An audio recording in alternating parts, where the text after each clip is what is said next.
Hi guys, welcome to LWR2, and this is a quick trip to the Churnet Valley Railway with my friends Nick and Pete. We went down for their Rail Ale Trail event in July 23, and I didn't really get enough footage to make a main channel video, but I did want to share the footage that I had got, so here we are on the second channel. And I do need to go back. This is a lovely little railway. I would highly recommend a visit, and there's plenty of stuff that they have to offer that I just didn't manage to cover in this video. So I will be going back at some point, that's for sure. At this point, Nick and Pete had gone off to check out the ales at Frogwall Station, and I stayed around to watch the Class 33 pull our train into the platform.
With 33021 at the other end of the train, I went to track down Nick and Pete, who had found some seats in one of the Mark 1 coaches, and they'd purchased a selection of ales for us to try on our journey.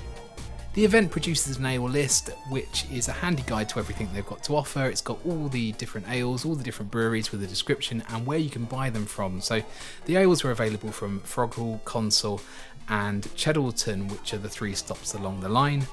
But the main event is at Consul, so that's where we headed.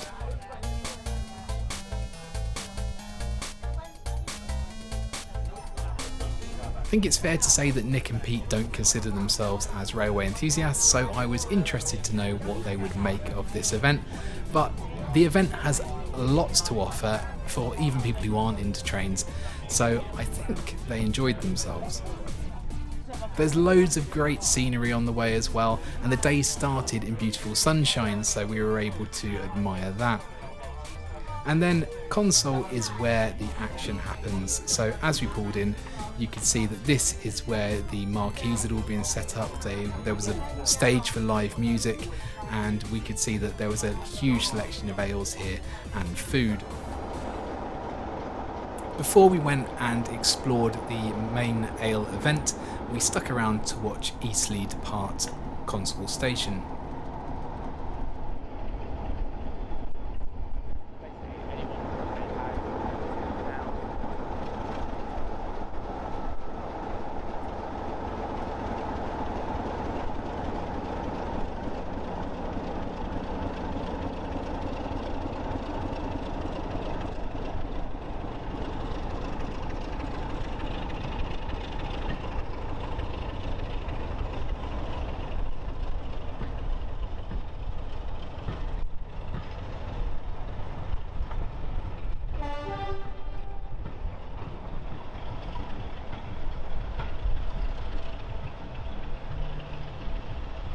Back to the beer festival.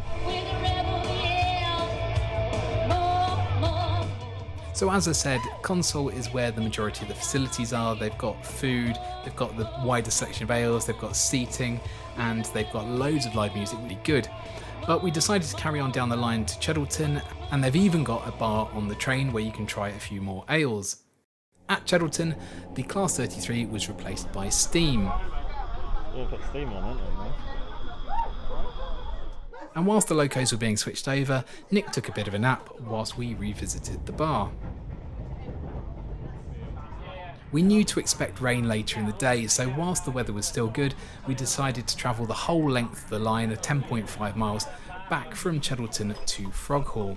And here it gave us a chance to admire Hotspur, the little green engine that had taken over pulling our train.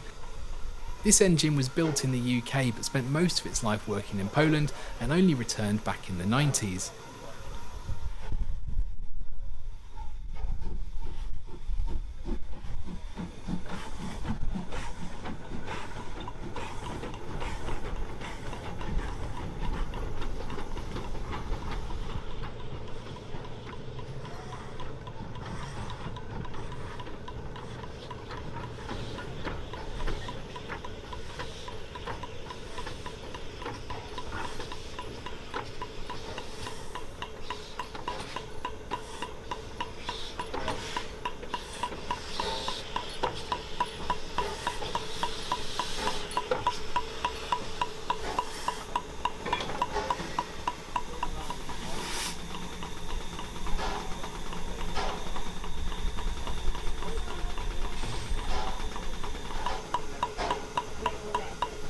Having got a few shots of Hotspur, we headed back to Console, and this is when the heavens opened, which was fine because there was plenty of seating under cover, but it did put a bit of a dampener on things, so we didn't stick around for too much longer and headed back to Cheddleton.